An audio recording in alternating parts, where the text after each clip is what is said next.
Shalom para pendengar yang dikasihi oleh Tuhan Yesus. Kiranya Tuhan memberikan rahmat-Nya kepada para pendengar semua. Sebentar lagi kita akan mendengarkan pembacaan Alkitab audio dalam versi bahasa Indonesia sehari-hari. Siapkan hati saudara.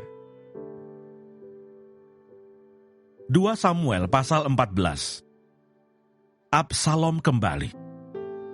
Ketika Yoab anak Zeruya mengetahui bahwa hati raja merindukan Absalom, maka ia menyuruh orang ke Tekoa menjemput dari sana seorang perempuan yang bijaksana. Lalu ia berkata kepada perempuan itu, "Berlakulah pura-pura berkabung, dan pakailah pakaian berkabung. Janganlah berurap dengan minyak, dan berlakulah seperti seorang perempuan yang telah lama berkabung karena seorang mati." Kemudian masuklah menghadap raja, dan berbicaralah kepadanya seperti ini. Lalu Yoab menaruh perkataannya ke dalam mulut perempuan itu. Ketika perempuan Tekoa itu masuk menghadap raja, sujudlah ia dengan mukanya ke tanah dan menyembah sambil berkata, "Tolonglah ya tuanku raja." Raja bertanya kepadanya, "Ada apa?"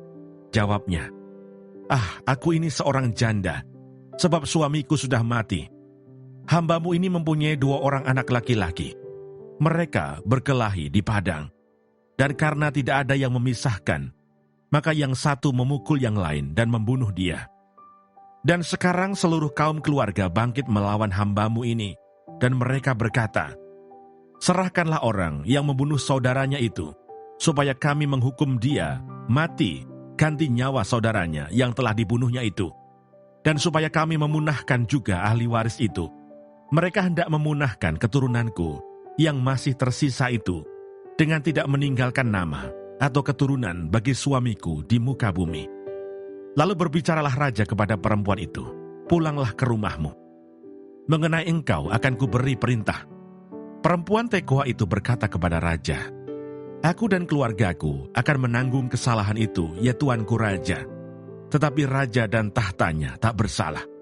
Lalu berkatalah raja, 'Jika ada orang yang mengatakan apa-apa lagi terhadap engkau, bawalah orang itu menghadap aku, maka ia tidak akan mengusik engkau lagi.' Kata perempuan itu, 'Kiranya raja ingat kepada Tuhan Allahmu, supaya si penuntut tebusan darah jangan terlalu banyak menimbulkan kemusnahan, dan supaya mereka jangan memunahkan anakku itu.' Lalu berkatalah raja, 'Demi Tuhan yang hidup, sehelai rambut pun dari kepala anakmu itu takkan jatuh ke bumi.' Kemudian berkatalah perempuan itu, 'Izinkanlah hambamu ini berkata sepatah kata lagi kepada tuanku raja.' Jawabnya, 'Katakanlah.' Berkatalah perempuan itu, 'Mengapa raja merancang hal yang demikian terhadap umat Allah? Oleh karena tuanku mengucapkan perkataan ini, maka tuanku sendirilah yang bersalah dengan tidak mengizinkan pulang orang yang telah dibuangnya. Sebab kita pasti mati. Kita seperti air yang tercurah ke bumi yang tidak terkumpulkan. Tetapi Allah tidak mengambil nyawa orang, melainkan Ia merancang supaya seorang yang terbuang jangan tinggal terbuang daripadanya. Maka sekarang aku datang mengatakan perkataan ini kepada tuanku raja, karena orang banyak itu telah menakut-nakuti aku. Sebab aku pikir hambamu ini, baiklah aku berbicara dahulu dengan raja. Mungkin raja mengabulkan permohonan hambanya ini.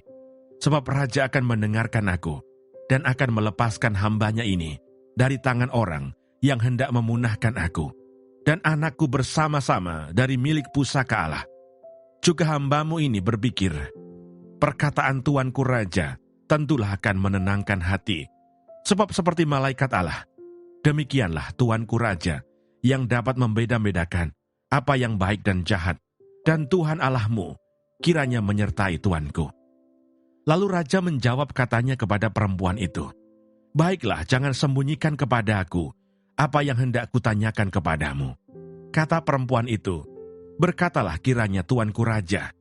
Kemudian bertanyalah raja, 'Adakah Yoab campur tangan dengan engkau dalam semuanya ini?'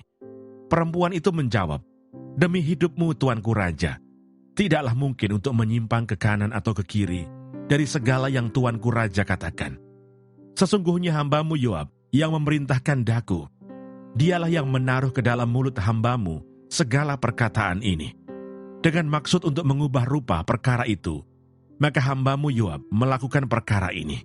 Tetapi Tuanku bijaksana, sama seperti malaikat Allah, sehingga mengetahui semua yang terjadi di bumi. Sesudah itu berkatalah raja kepada Yoab, "Baik, kukabulkan permohonan ini. Pergilah, bawalah kembali orang muda Absalom itu." Lalu sujudlah Yoab dengan mukanya ke tanah dan menyembah sambil memohon berkat bagi raja. Dan Yoab berkata, "Pada hari ini, hambamu mengetahui bahwa tuanku raja suka kepada hamba, karena tuanku telah mengabulkan permohonan hambamu ini." Lalu bangunlah Yoab, ia pergi ke Gesur dan membawa Absalom ke Yerusalem. Tetapi berkatalah raja, "Ia harus pergi ke rumahnya sendiri, jangan ia datang ke hadapanku." Jadi pergilah Absalom ke rumahnya sendiri dan tidak datang ke hadapan raja. Di seluruh Israel tidak ada yang begitu banyak dipuji kecantikannya seperti Absalom.